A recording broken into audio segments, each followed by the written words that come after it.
how do you prove somebody matters? I mean, I know how to encourage somebody. I know how to say, oh, you're a big part of the team.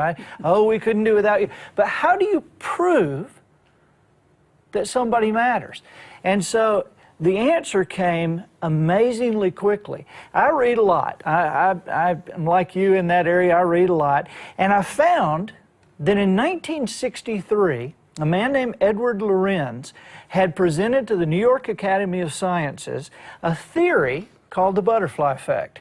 Now, he presented to the New York Academy of Sciences and they laughed it out of the place because it was crazy. His idea was that the butterfly could flap its wings on one side of the world and set molecules of air in motion that moved other molecules of air that then moved other molecules of air that somewhere along the line could literally affect weather patterns on the other side of the planet. The butterfly effect. It was crazy, but it was interesting.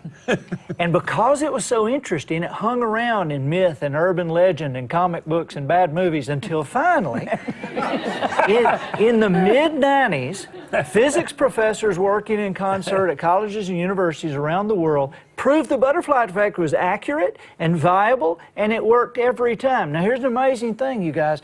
This is just one of God's laws. The scientific community has given this the status of a law. Just like the law of gravity, the butterfly effect is now known as the law of sensitive dependence upon initial conditions. And it works every time. And not just with butterflies either. It works with any form of moving matter, including people. So what I decided to do then was to find, how do we live now? What is happening in our world now? And let's reverse engineer it. Let's see how it started.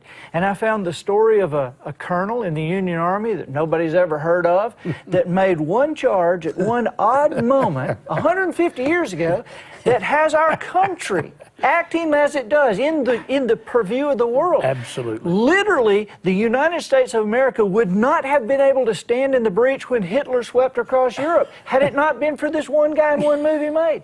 I found the story of a man who actually died in Dallas a couple of years ago, a man named Norman Borlaug, 96 years of age, that has been credited with saving the lives from famine of over 2 billion people because he did work in the 1940s hybridizing corn and wheat for arid climates. That's right. And so I looked at his life and I started to try, and I prayed, God, show me the edges. Show me where this came from. And I found the story of a man named Henry Wallace, the former Vice President of the United States under Roosevelt. Now, a lot of people think, wait a minute, I thought Truman was, well, that's true. But remember, Roosevelt served 4 terms. He had 3 different vice presidents, and the middle one was the former Secretary of Agriculture, a man named Henry Wallace, who, while he was Vice President of the United States, created a station in Mexico whose sole purpose was to hybridize corn and wheat for arid climates, and he hired a young man named Norman Borlaug to run it. And so then I looked at Henry Wallace's life.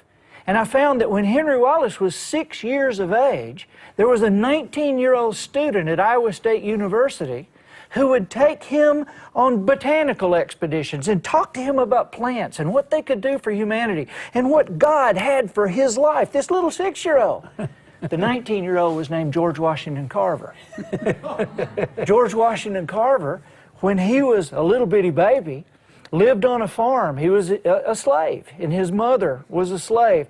And they were abducted one night by Quantrill's raiders. And Quantrill's raiders took George Washington Carver's mother, Mary, and that baby, and the farmer's wife on this farm created messages and messengers and sent her husband, when she created a meeting with Quantrill's raiders, and she sent her husband on a black horse 4 hours north to a crossroads in Kansas, and in the middle of a January night, he traded the last horse they had left on the farm for what they threw him in a burlap sack. And he took that cold, naked, almost dead baby boy and walked him out and put him in the arms of this woman, his wife, and they talked to this baby and sang to him and rubbed his limbs to keep him alive and awake, and told him they would educate him to honor his mother, who they knew was already dead. They told him they would raise him as his own, and that was the night they told him they would give him their name. The baby's name was George Washington, and that is how Moses and Susan Carver came to raise that little baby, George Washington Carver. And so you could look and you could say, well, how far back could we go to show whose move at what time really was the move that ultimately saved 2 billion people from famine, a number that continues to increase while we sit here? Mm-hmm. How far back could we go? And how far could we go in your life to show the moves that you make?